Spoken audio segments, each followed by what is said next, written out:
Analisar o crescimento das plantas descobrindo se o desenvolvimento está se dando no tempo certo.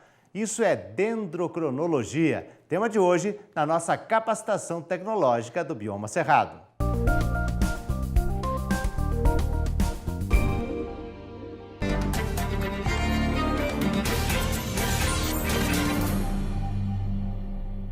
Olá, eu sou Patrícia Matos, sou pesquisadora da Embrapa Florestas e nós vamos conversar hoje sobre o crescimento em diâmetro de espécies nativas do Cerrado.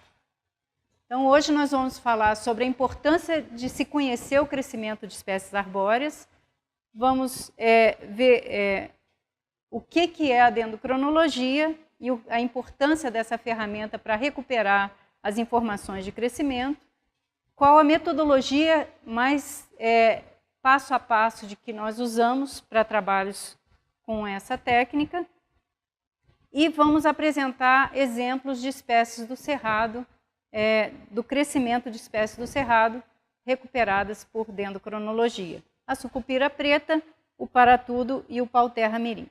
Então, se nós não soubermos como cresce uma árvore, nós temos dificuldade em indicar aquela espécie, aquela árvore, para qualquer aplicação de plantio. Porque o que normalmente as pessoas perguntam quando você quer indicar uma espécie? Quanto que ela cresce? Né? Quando que eu vou poder cortar? Quando que ela vai produzir? Então, as informações que estão relacionadas a crescimento são as dúvidas e é o que as pessoas querem saber quando se interessam para usar uma espécie para determinado fim. Então, tanto para indicar para plantio, seja plantio de recuperação, plantio produtivo, seja a inserção do componente florestal na área rural, ou mesmo para o manejo de uma área natural, a informação de crescimento é básica e precisa ser fornecida para quem vai usar essa espécie. Então, a dendrocronologia é a ciência que estuda os anéis de crescimento, datados em seu ano exato de formação. E ela segue princípios básicos para que ela tenha a aplicação correta da técnica como foi idealizada. Então, a primeira delas é a datação cruzada, que estabelece que padrões semelhantes de séries de anéis de crescimento podem ser comparados e sincronizados entre duas séries, entre duas árvores, ou entre várias árvores. Então, o outro princípio é a uniformidade, em que a gente estabelece que os parâmetros físicos e biológicos que interferem no crescimento de uma árvore atualmente, eles interferiam da mesma forma naquela espécie no passado. Os fatores limitantes são aqueles que mostram que o fator mais limitante é aquele que define o ritmo de crescimento daquela espécie. Seja ele fator climático, seja ele alteração ambiental que possa interferir no crescimento daquela árvore. O outro fator, que é o crescimento agregado da árvore, que trata do que o ciclo de vida da árvore não está sujeito a apenas um fator limitante de crescimento. Ao longo do ciclo da árvore, você vai ter vários fatores interferindo em diferentes fases da vida da árvore e também de uma forma complexada, de uma forma complexa, vários fatores ao mesmo tempo. Mais um princípio é o da amplitude ecológica, que estabelece que quanto mais no limite de ocorrência ambiental ecológica essa espécie esteja, melhor é essa planta, essa árvore, para se trabalhar com os anéis de crescimento.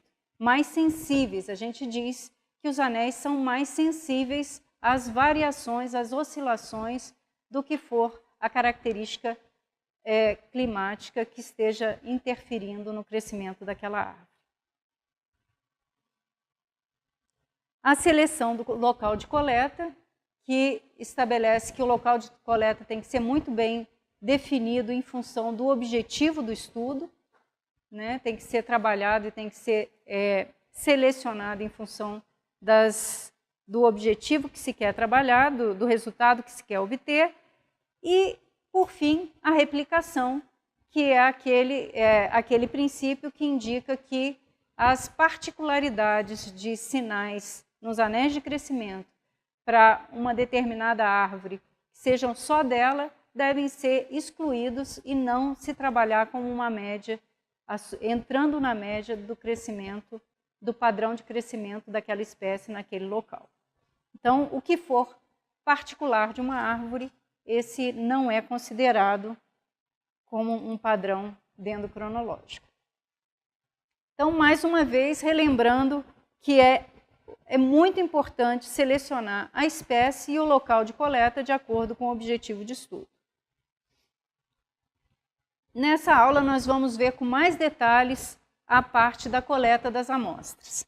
Então, voltando, relembrando, as amostras podem ser destrutivas ou não destrutivas. Destrutivas nós chamamos aquelas que nós derrubamos a árvore e retiramos um disco. Normalmente esse disco é retirado à altura do DAP, de uma árvore com fuste bem formado, e dali esse disco tem que ser bem transversal ao tronco, para que tenha possibilidade de leitura desses anéis com bastante precisão, ou nós podemos retirar uma amostra não destrutiva também na altura do DAP e trabalhar da mesma forma. Nesse caso, a gente busca repetir essa amostra na árvore e não coletar apenas uma amostra não destrutiva por árvore. Então, o polimento é feito com lixas, com granulometria desde a mais grossa até a mais fina. A gente trabalha com uma lixadeira de mesa para discos maiores. Podemos fazer o acabamento com lixa fina, numa forma mais artesanal, e também podemos dar o polimento das amostras não destrutivas de uma forma mais delicada, porque são amostras menores. Essas amostras só devem ser lixadas depois de bem secas. Então, as amostras não destrutivas já devem estar fixadas e secas no suporte, e os discos também já devem estar secos para a gente trabalhar o polimento. Os anéis de crescimento, então, são marcados e medidos com o uso do microscópio estereoscópico.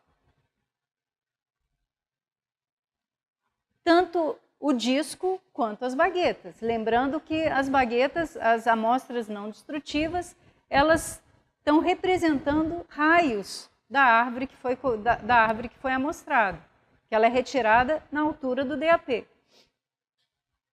E o que nós usamos para medir os anéis de crescimento é uma mesa de mensuração que trabalha com o deslocamento, o que se desloca ao longo dessa mesa de medição é o que se mede. É um processo bastante simples, acoplado a um microscópio estereoscópico e a um computador com software específico.